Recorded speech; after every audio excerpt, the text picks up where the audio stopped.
Introduction. In 2011, I compiled all my innovations in the form of a book titled Breeze in Social Science Class. Later on, I conducted some workshops on innovative teaching methodologies in and around the city of Coimbatore. When I anchored these sessions, I felt the need to record some of the worthy ideas that I had shared with the teaching community at large. This audio release is an attempt to help social science teachers in their effort to make the subject lively and interesting. As I am a teacher of history and civics, I have confined myself to these areas. This audio tape has three parts, namely analogy, methodology, and pedagogy. Due to the paucity of time, I couldn't come out with a transcript for every audio capsule. I hope this would benefit those who take up the task of creating interest in history and civics, irrespective of the curriculum. A vast majority of the innovations that I had recorded were done in the early part of my career. That dates back to 2000. In the end, I have also compiled a list of do's and don'ts for the teacher. A journey of 1,000 miles begins with one step. Use of analogies. Learning takes place only when a learner is able to comprehend what has been taught or discussed in the classroom.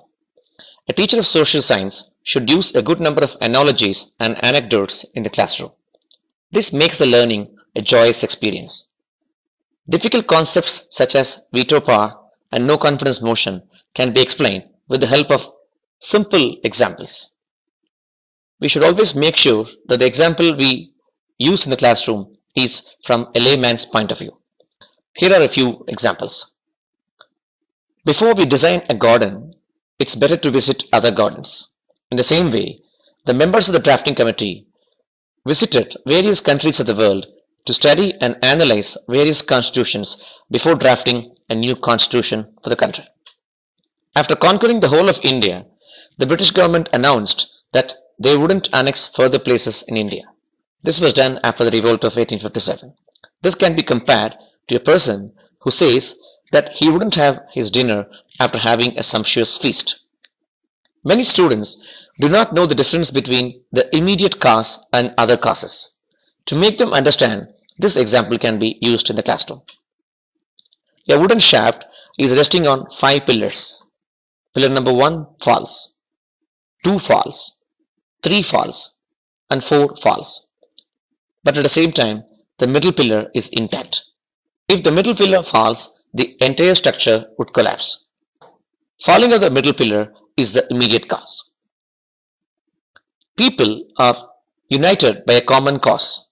If power supply is cut off in a row of 10 houses, they all get united to discuss the next step. This example can be used while tracing the factors that unified the people of India during the British rule. To make the children understand central list, state list, and concurrent list, the following analogy can be used. Central list can be compared to a walking stick which the grandfather uses at home. State list can be compared to a walking stick which the grandmother uses at home. Concurrent list can be compared to a walking stick which can be used by grandfather as well as the grandmother. Social science teachers can play a crucial role in imparting ethical and moral values in the class. As a teacher, I had shared with my students many anecdotes which are aimed at imparting life skills and values. Here are a few examples. Example number 1.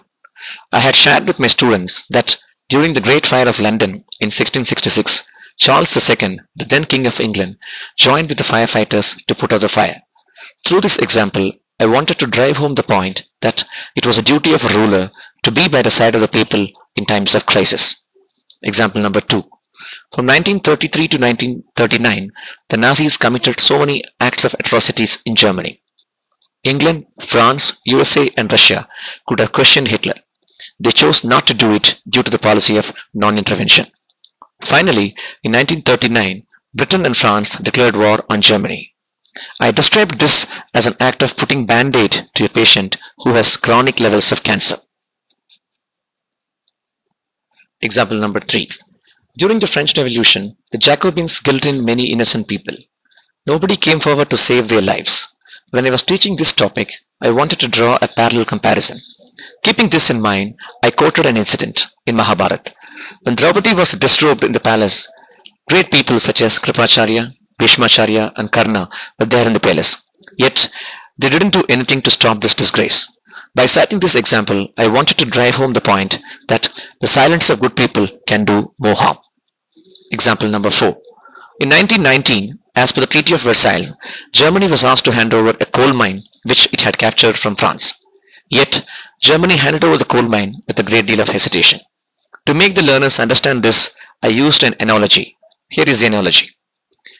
A finds a pen lying on the road. He picks it up and puts it in his pocket. He uses it for a long time. Later, the rightful owner of the pen claims that it belongs to him. In this case, A will hand over the pen to the rightful owner. However, he will not do it with real love or affection. Rather, he would do it with hesitation. This was the mindset of Germany when they were asked to hand over the coal mine to France. Example number 5. World War I ended with the Treaty of Versailles. In the treaty, the victors took revenge on the losers by imposing humiliating terms. I compared this to an unfair boxing match where a boxer kicks his defeated opponent who had accepted his defeat. Example number 6. Adolf Hitler came up with an excuse that Germany needed more territories for its expanding population. To point out that this was an unethical approach, I used an example. I said, it is unfair to occupy a house which belongs to somebody else. It is highly unfair to push the real owner out of the house and start living in his place. I also mentioned examples from world history in this connection. I mentioned that the early settlers of USA drove the Red Indians out of this area. I also mentioned a similar incident in which the Spaniards drove the Incas. Example number 7. A student asked me the reason for the closure of churches in the Nazi Germany. In the next class, I came up with an explanation. Here is it. Presence of morality is a threat to immorality. As Hitler was immoral, he didn't want it to happen. If a person goes to church and learns that tolerance and concern for fellow human beings is vital, he will not lend his ears to the Nazis who believed that elimination of the opponents is the only solution for Germany's growth. I have shared with you certain situations in the class where I managed to impart ethical and moral values by putting in conscious efforts. By doing so, I was able to achieve the very purpose of teaching history in its truest sense. Teaching of history in schools. Pointers to be taken into account. Innovation should be a constant endeavor. A teacher is like a musician who performs to a mixed audience, fulfilling different needs and varied expectations.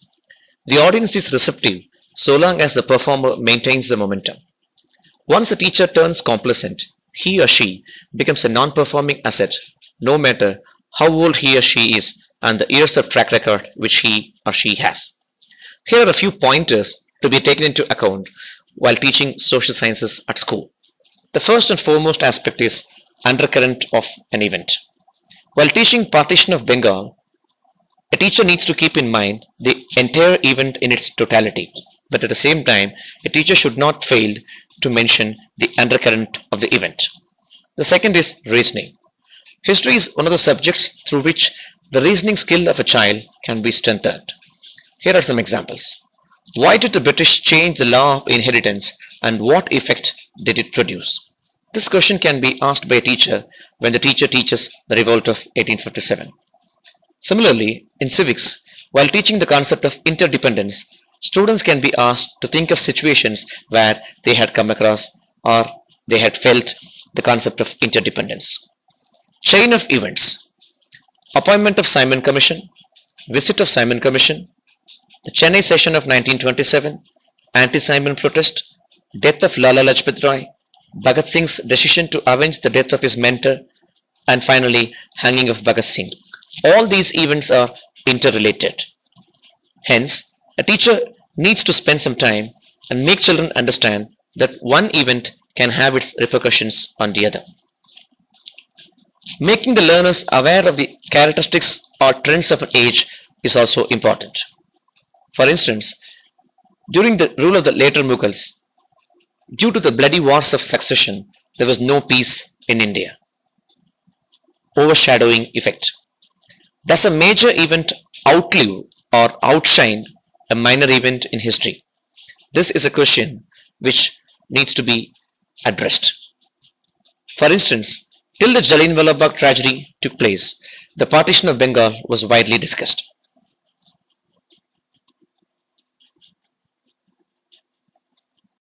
Comprehension in social sciences. In social science question papers, comprehension can be incorporated for the students of standard 5 to 8. 5 marks can be allotted for this assignment with 5 questions.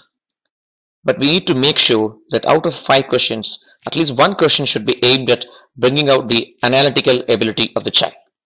Here are some topics which can be tried out for comprehension. Number 1, history of wristwatches. Number 2, history of shipbuilding.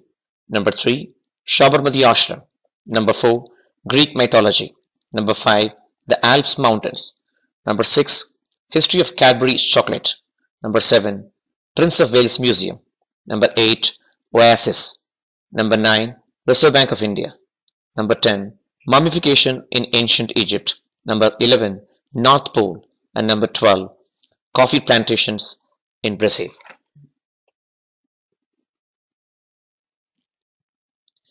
Extra initiative. As teachers, we focus on delivering the contents of the book that is prescribed to the students, and in that process, a lot of essential learning requirements are set aside. Children grow up hoping that what they have studied is what existed in the world and there isn't anything beyond it. It has another shortcoming. An incomplete picture about a personality or an event results in shaping an opinion that is inaccurate. To overcome this, the teachers of social sciences can stretch a little beyond the textual matter in order to enlighten the learners. From class 5 to standard 10, at every level, students will have to learn at least 5 or 6 additional topics. However, these topics can be made non-evaluative. In a scenario where the board examination is abolished by the CBSE and it has been made optional, it can also be tried in standard 10. Let me give you a few topics in connection with standard 5. In addition to the textual content, the students of standard 5 can be exposed to these topics. Number 1, Tipu Sultan. Number 2, Walt Disney. Number 3, Ravi Verma. Number 4, Panchatantra stories. Number 5, mining. And number 6, a study about Kaziranga National Park. These topics need not be taught by the teacher. Instead, the teacher can ask the students to prepare charts, or the teacher can generate discussions. There are so many other ways of making the students learn. 1 or 2 students can be asked to prepare a PowerPoint presentation, or the class as a whole can perform a skit. This can be done at least once in a term. Let me give you some topics for standard 6 which can be tried out. Number 1, Socrates. Number 2, Dr. B.R. Ambedkar. And number 3, Bharat Ratna. Number 4, traveling accounts of Marco Polo. Number 5, powers of a district collector. And number 6, Chanakya. Let me give you topics for standard 7. Greatness of Kalidasa. Any one classical dance forms of India. Adi Shankara, Charlie Chaplin, Coast Guard of India, and Vishveshwaraya. Here are some topics which can be tried out for standards 8 students. Mahakavi Bharatiya, Ramkrishna Mission, Jatin Das, Guru Gobind Singh, Akbar, and last but not the least, Golden Quadrilateral. For class 9, topics such as Mirza Ghulam, the latest census, Emmeline Pankhurst, and Gandhara art can be taken up. For standard 10, Thomas Jefferson, weather data interpretation, mock parliament, and the study behind the engineering marvel in Suez Canal can be taken up. Turncoat. Children should be exposed to new ways of expressing their skills. This can be done through a well-known activity called Turncoat. In this activity, every student should speak in favor of a topic for a minute and against the topic for another minute. Here are some topics that I have designed. Number 1, lion should be made the national animal of India. Number 2, people below the age of 16 should be called junior citizens. Number 3, temples should be built for Bharat Mata. Number 4, people with B negative blood shouldn't be allowed to contest in elections. We can try topics such as all British buildings in India should be renamed and teaching of history in schools should be banned.